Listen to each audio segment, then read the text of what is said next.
Stand, he whispered, eyes fixed dead ahead. That name. On the tombstone. I glanced to where his hand pointed, the wind curling through the overgrown grass. We were in the middle of nowhere, a forgotten cemetery just off the main road, the kind you'd only find if you were already lost. What? I laughed nervously. You see a name you recognize? He didn't answer. Just stepped closer. And then I saw it. The headstone was weathered, its granite surface cracked along the edges, but the inscription was unmistakable. Emily Carter. Born March 12, 1990. Died August 4, 2025.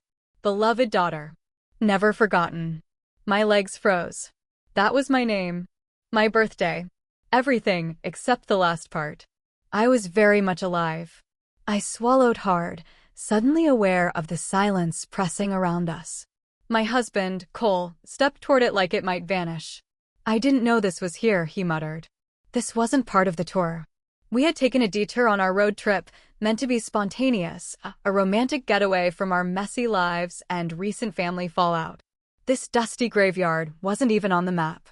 We'd turned off the road because Cole had seen a cool-looking spire peeking through the trees. I moved closer to the tombstone. The closer I got, the more wrong it felt. The date of death, August 4th, that was today. No, I breathed. No, that's not possible. Cole turned to me, his face pale. Emily, listen. This might be a prank. A memorial for someone with your name. A weird coincidence. Right? But even he didn't believe that. The carved letters looked too fresh. The soil in front of the grave was recently disturbed. I backed away. We need to leave. I agree, he said immediately. We turned toward the car. That's when I noticed something. There were no other graves with recent dates. No flowers. No fresh footprints, except ours.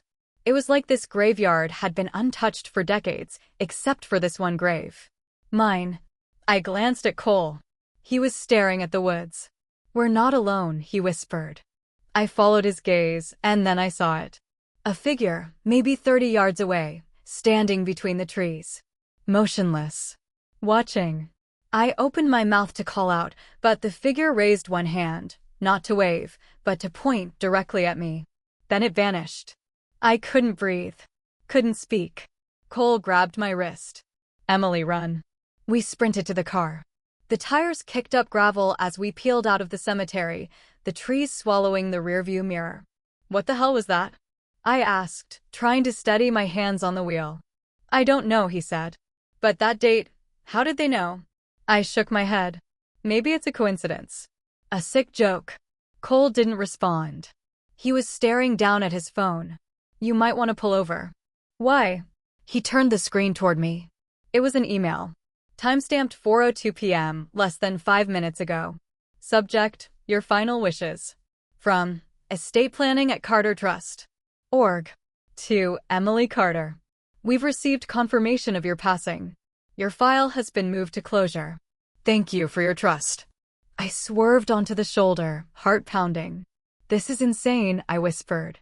But deep down, I knew this wasn't random. I knew someone had gone to incredible lengths to set this up. And I had a terrible, crawling feeling in my chest. It wasn't over. The email haunted me. Even after we drove for miles, even after the cell signal dropped and the trees gave way to empty road, my eyes kept returning to the screen. Your file has been moved to closure. We pulled into a gas station just outside a town called Ridge Hollow, if you could even call it a town.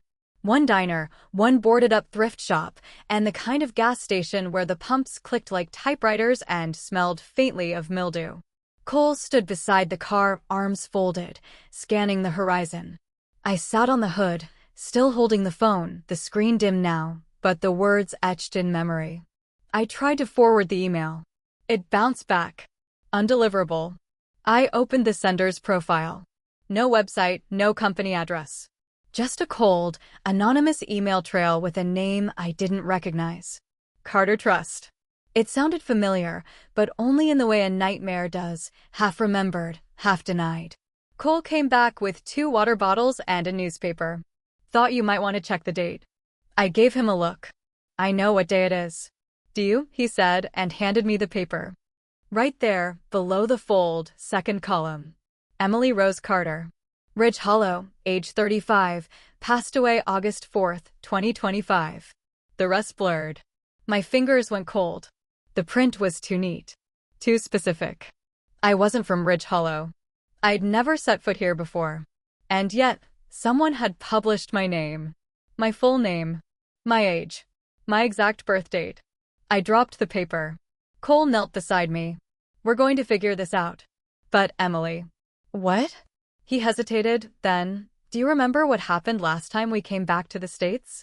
I blinked. You mean your brother's wedding? No. I mean the thing with the hospital. I stared at him. You think this is related? I don't know. But someone is going to a lot of effort to erase you. Erase me. That word stuck like glass in my throat. We drove to the Ridge Hollow Public Library, if only to find Wi-Fi and answers. The building was quaint, white stone with ivy climbing its corners. Inside, it smelled like dust and old pencils. Cole searched for information on the Carter Trust. I typed in my own name, morbid curiosity mixed with desperation. The top result was a memorial fund. The Emily Carter Education Fund. Established in loving memory by the Carter Trust. It had a photo. It was me. Not a lookalike. Not a model. Me, in a blue scarf I hadn't worn since our engagement photos, taken in London, 3 years ago. My heart dropped. Cole leaned over. Whoever's doing this, they didn't just plan it. They studied you. They watched. He clicked deeper. The trust was tied to a foundation. A silent one. Registered to an estate in, of all places, Hollow Springs, Massachusetts. I stared at the screen. I hadn't thought of that name in years. Emily, Cole said, reading my face. What is it? I swallowed. That's where I was born. Where I lived until I was 9. We moved after the fire. Fire? I nodded slowly. It burned the whole house. And my parents never talked about it again. I remembered the smoke. The flashing lights. My mother's arms wrapped too tightly around me. And silence afterward. Thick, choking silence. Maybe, Cole said carefully, this isn't about the present. Maybe it's about the past. I leaned back, pulse hammering. Someone's building a narrative. Someone wants me to believe I'm already gone. He nodded. So the question is, why? My phone buzzed again. A new email. Subject, we remember. From, unknown@cartertrust.org. You've been gone longer than you think, Emily. Time to come home. Cole and I locked eyes. We were going back to Hollow Springs. We reached Hollow Springs just before sunset. It was smaller than I remembered. Or maybe I had just grown taller, older, harder to impress. The town sat quietly behind a veil of trees and crumbling stone fences. The streets wound like they were avoiding something, every house just slightly crooked, like it had turned its shoulder away from the world. Cole parked near the old post office, now a coffee shop, with a mismatched sign that read, Gather and Grind. I didn't recognize any faces. But the smell of pine and smoke and old concrete that I knew. This place feels like a pocket in time, Cole murmured, watching a teenage boy ride past on a rusted bike.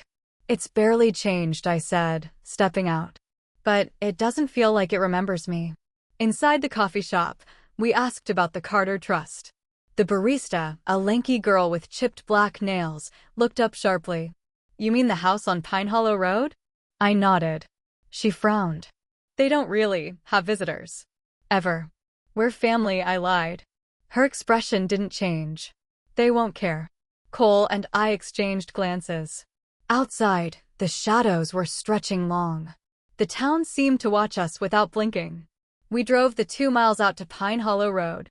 It started paved and polite, then turned to gravel and whispers.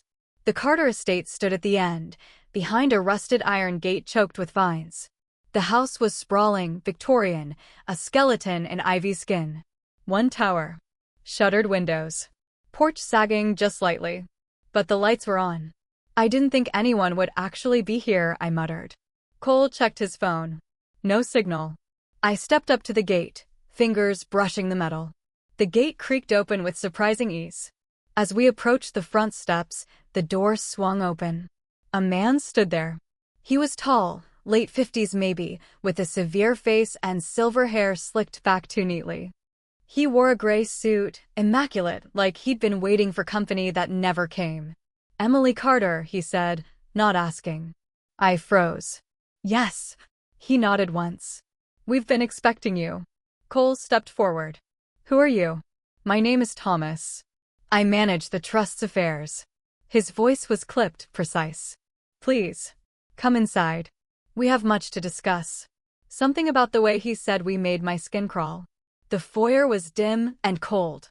Oil portraits lined the walls, all serious faces and unreadable eyes. A clock ticked, too slowly. Somewhere deeper inside, something dripped, a slow, methodical sound, like a faucet or a heartbeat. "This house belonged to your great-uncle," Thomas said. "You were born here, though you don't remember." "I remember the fire," I replied. He gave the smallest nod. "That was unfortunate." Cole whispered, "What is this place, really?" Thomas turned to us. "The trust is more than financial. It is lineage, history, a responsibility. And Emily, yours was abandoned." My mouth went dry. "What do you mean?" He stepped aside and gestured toward a door at the end of the hall. "It's time you saw." We walked slowly, each step sinking deeper into silence. When he opened the door, cold air rushed out. Inside was a study, bookshelves, a desk, and along the far wall, rows of filing cabinets. One stood open. Thomas reached in and pulled out a thick red folder. He placed it on the desk and opened it. There were photos, dozens of them. Me as a child. Me at 10, in the hospital after the fire. Me at 14, in a school uniform I didn't remember owning. My heart pounded. "How do you have these?" Thomas's expression didn't change. "Because we never stopped watching." Cole stepped back. "This is insane." Thomas placed a single document on top. A birth certificate. Emily Rose Carter. Born March 12, 1990. Mother, Eleanor Carter.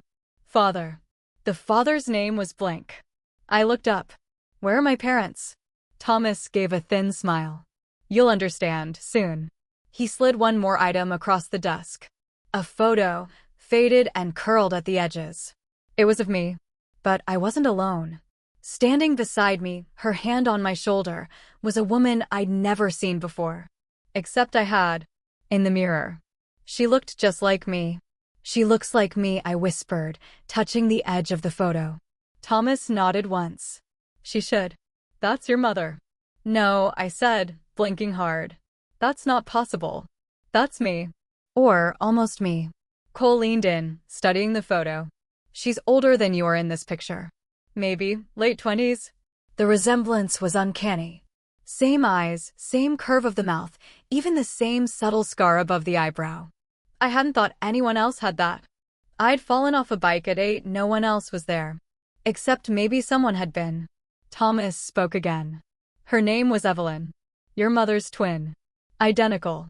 But not entirely." "What does that mean?"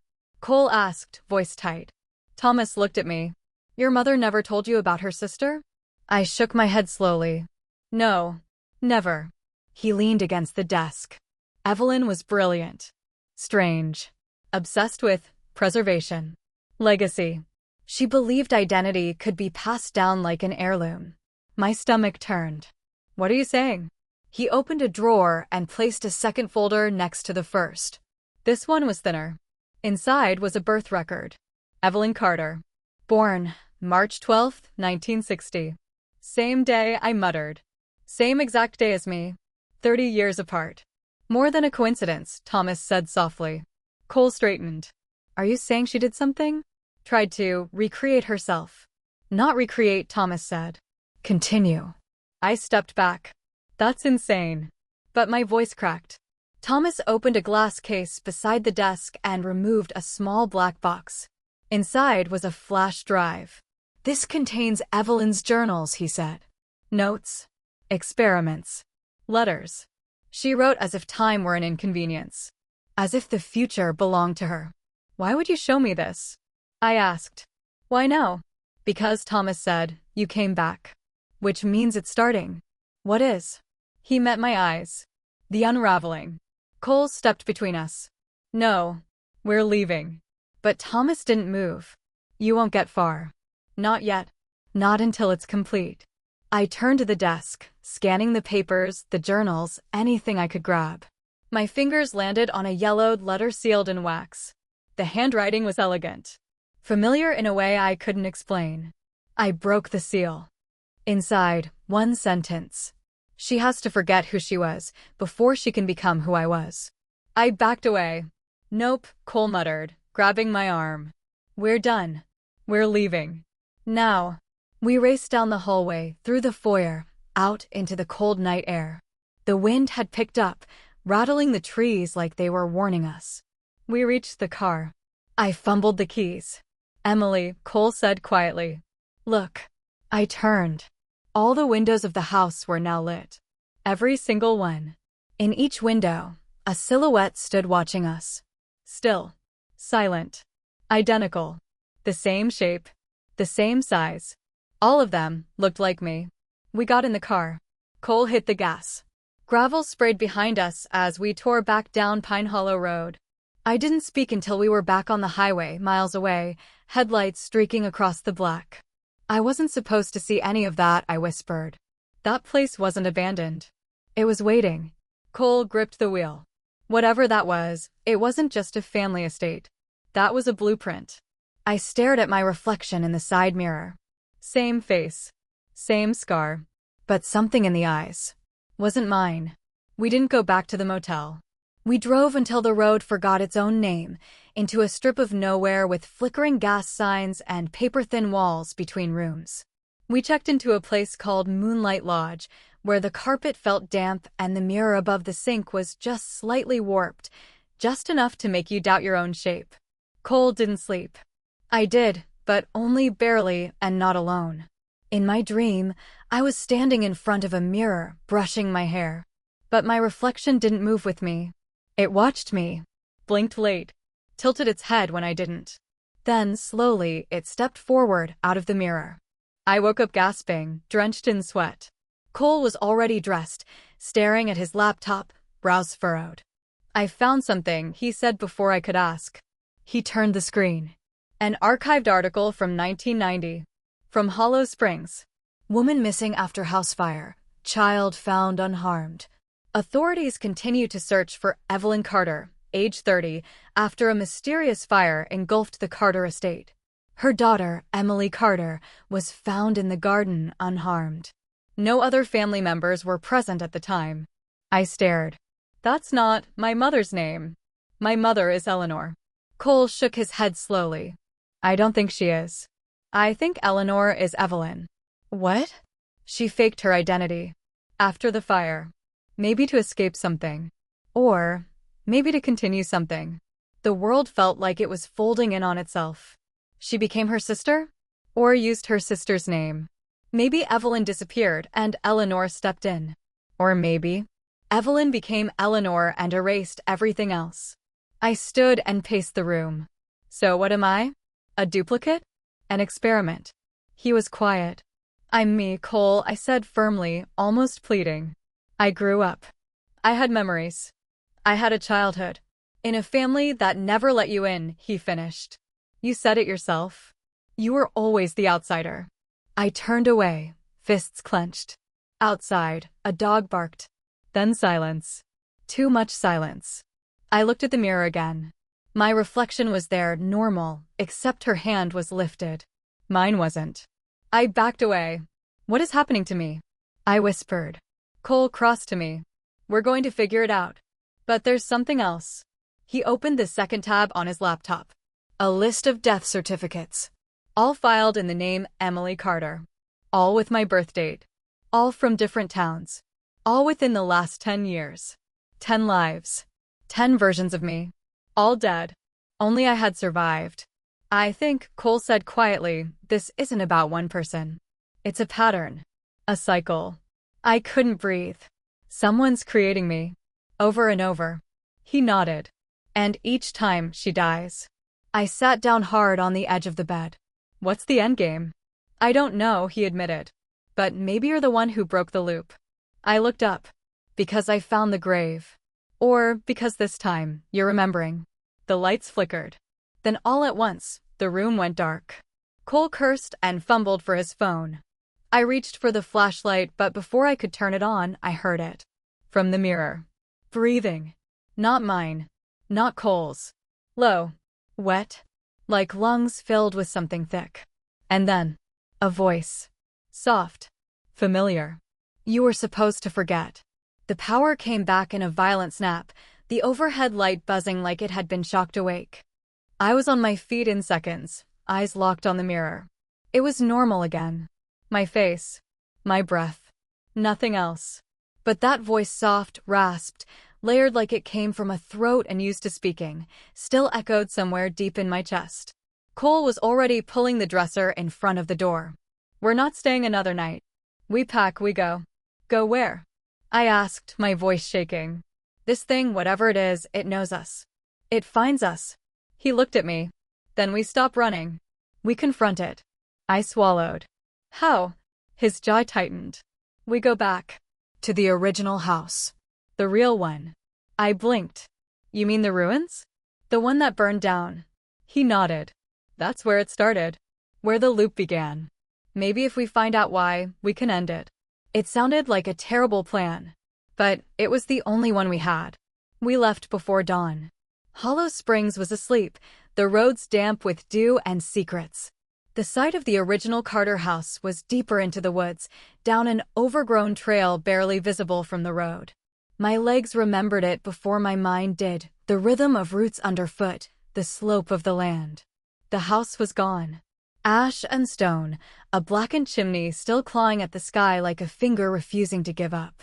Trees had grown through the bones of the structure, but the clearing was still there.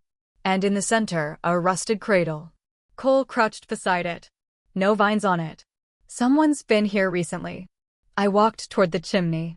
Etched into the lowest brick was a series of letters. E.R.C. Evelyn Rose Carter, I whispered. Then, beside the initials, a newer carving. Cleaner. More precise. E.R.C. 2025. I turned slowly. She's still alive. Cole stood. Or someone wants you to believe she is. We moved through the wreckage, careful not to disturb too much. I found what used to be a cellar door, mostly rotted, and beneath it, a set of stone steps. The darkness below pulsed like a heartbeat. Cole hesitated. We don't have to. I was already descending. The air grew colder with each step. The cellar wasn't wide, just one room, circular, lined with stone and earth. But in the center sat something impossible. A mirror. Perfect. Polished. Untouched by time or flame. It stood 6 feet tall, framed in black wood carved with symbols I couldn't read. Its surface shimmered, not like glass, but like water straining to remain still. Cole's flashlight flickered. Then died. The mirror lit up. Inside, I saw her. Me. But not. The reflection moved before I did. Smiled when I didn't. Her eyes were wider. Hungrier. She lifted one hand and pressed it to the glass. So did I. But she felt warm. Alive. Real. The mirror began to hum, soft at first, then louder. Like a song without words. My mind bent toward it like metal drawn to a magnet. Cole's voice cut through the trance. Emily. Don't. He grabbed my shoulder and pulled me back. My fingers slipped from the glass, just as the mirror cracked. A thin fracture ran down the center. The reflection split. I saw 2 versions of me. One smiling. One screaming. Then the mirror went dark. We ran. Outside, the wind had picked up. Leaves swirled in tight circles. The woods pulsed like lungs. At the car, Cole slammed the door shut and turned the key. That wasn't just a mirror. No, I whispered. It was a gate. To what? I looked out the window. To whoever keeps trying to become me. We didn't speak for an hour. The car hummed down the back roads like it was afraid to draw attention. My hands trembled in my lap, and Cole's jaw hadn't unclenched since we left the cellar. I kept seeing her. The other me. The way she smiled like she already knew how this ended. Where are we going? I finally asked. Cole didn't look away from the road. There's a historian. Local guy. Retired professor. He's written books on hollow springs, deep stuff, symbolism, folklore, lost settlements. If anyone knows what that mirror is, it's him. His name was Professor Grant, and he lived in a brick cottage surrounded by wind chimes and dying roses. His eyes were sharp, his hands covered in ink stains. When we told him the name Carter Trust, his entire face changed. "You need to leave," he said immediately. Cole stepped forward. "We think it's connected to a mirror." "A mirror with symbols carved into it," I added. "And reflections that aren't really yours." Professor Grant closed the door halfway. "You don't know what you've touched." "Please," I said. "I think I'm part of it. I think I was made for it." That stopped him. He opened the door again. Inside, his house smelled like tea and parchment, books stacked in towers. Candle wax dripped on stone trays. He led us to a small sitting room. "The mirror is part of a cycle," he said. "An ancient practice. Identity rebirth through reflection. Old ritual stuff." It was believed that mirrors didn't just reflect the body, but the soul. Cole frowned. "So, what? Someone's using the mirror to transfer their soul." "Yes," Grant said. "But not into just anyone. Into blood." I sat back. "Family." Grant nodded. "Direct descendants. Each generation, one child is chosen. Groomed. Conditioned. And when the time is right." He didn't finish. "But the fire," I said. "The house burned. Shouldn't that have destroyed the mirror?" "It was built not to burn," he said softly. "The wood?" "Ash root. It grows only near burial sites. The glass? Blown with a mixture that includes remains." I shivered. "But why me?" "Why no?" He rifled through a drawer and pulled out a small ledger, yellowed with age. Inside, names. Long columns. Each page was titled the same. Emily Rose Carter. Dozens of them. Each with a different date of death. Each with a different location. Cole stared. "It's a registry." Grant nodded grimly. "Your name's not just yours. It's the name. The container. The vessel that's passed down, restarted, re-inhabited." He flipped to the last page. My name. Today's date. And beneath it, handwritten in red ink. "Breach detected. Containment failed." My blood ran cold. "What does that mean?" Grant closed the book.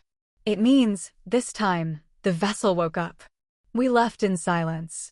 The air outside felt heavier, like gravity had thickened. The sky was dark, even though it was barely noon. Cole turned to me. "We need to destroy the mirror." I nodded.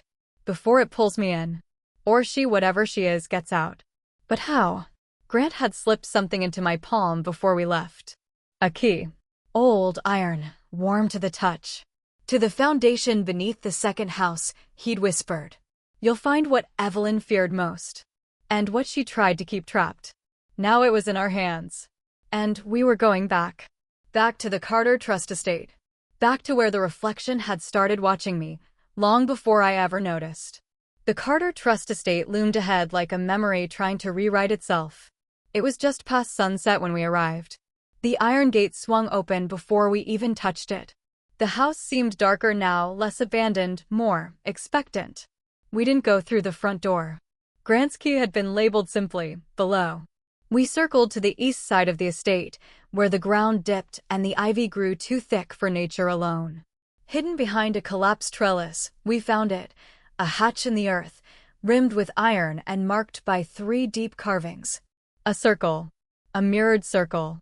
A split line between them. I placed the key into the lock. It turned without resistance. The door creaked open, releasing a breath of air so cold it felt like it had been waiting for centuries. We descended stone steps, flashlights slicing through the darkness. The air grew heavier, the silence dense. Then we saw it. The vault. A circular chamber, carved into bedrock, lined with shelves that held nothing but mirrors. Small ones. Pocket-sized. Handheld. Shattered. Covered. All of them etched with names. Emily. Evelyn. Alara. Emmeline. All variations of the same lineage. At the far end stood the original. Not cracked. Not humming. But awake. It towered in the center, 8 feet tall, set into a stone altar. The mirror's surface swirled faintly, like it was breathing. Cole approached it, but I held him back. Wait. Something moved inside it. Not a reflection. Not me. Her. She stepped forward until her face met mine. This time, no smile. Just a slow, calculating stare. Then her mouth moved. Let me in. I shook my head. No. The mirror shivered. Behind us, the door slammed shut. Lights flared from the mirror's frame, symbols lighting up in sequence, like a countdown. Cole grabbed my hand. What do we do? I remembered the journal Grant had slipped us. I yanked it from my backpack, flipped to the last page. The loop survives unless willingly broken. The vessel must choose. Choose what? The mirror pulsed. The woman inside reached out and pressed her hand to the glass. The surface rippled. A single drop of blood slid down from the edge mine. I felt it before I saw it. A pinprick on my palm. The mirror was drawing me in, testing the boundary. I won't be you, I whispered. Her head tilted. Then she mouthed, you already are. Cole screamed something behind me, but it was distant. The mirror's pull grew stronger. My thoughts fogged. Then I remembered the key. Not the metal one, me. I was the key. The mirror needed my consent. My submission. So I did the one thing it didn't expect. I turned my back on it, refused to face it, and spoke the words out loud. I am not your vessel. Silence. Then cracks. The mirror shrieked without sound. The image of the woman warped, her face twisting in fury. She slammed her hand on the inside of the glass, and it shattered. A wave of force knocked us both to the floor. Glass flew in every direction, but none of it touched us. The vault lights blinked, then went dark. When we opened our eyes, the mirror was gone. Only its frame remained. Empty. Cole helped me up, breathing hard. Is it over? I looked around. Every mirror on the shelves was broken. Every name scratched out. The air felt still for the first time in days. I nodded. I think we ended the loop. But as we climbed the stairs, I didn't see it. Not then. Not until we reached the surface. Not until we passed a window and I saw my reflection. And realized she was still smiling. I froze at the window. The glass reflected me, same eyes, same scar, same tangle of hair. But the smile didn't belong to me. It was hers. Slow. Knowing. Triumphant. She blinked once, deliberately. Then her hand lifted. Mine didn't. Behind me, Cole stepped closer. Emily? I didn't respond. I was staring at a truth I didn't want to name. The loop hadn't ended. It had just changed. She's still in there, I whispered. Cole looked from me to the window. But the mirror's gone. I nodded slowly. That's the thing. I don't think she needed it anymore. I backed away from the reflection. My own face stared after me, motionless now. Waiting. We left the Carter estate for the last time. Drove without music, without words, back toward the world that hadn't changed, but somehow no longer felt like mine. In the weeks that followed, I tried to reclaim normal. I worked. I saw friends. I smiled for photos. But sometimes, in the moments just before sleep, I'd hear a second breath that wasn't mine. Sometimes, my reflection was delayed. A heartbeat too slow. And sometimes, just once or twice, I would wake up standing in front of a mirror I didn't remember walking to. One night, I checked my email. A new message from unknown@cartertrust.org. Subject: activation confirmed. Cycle diverted. Host integrity compromised.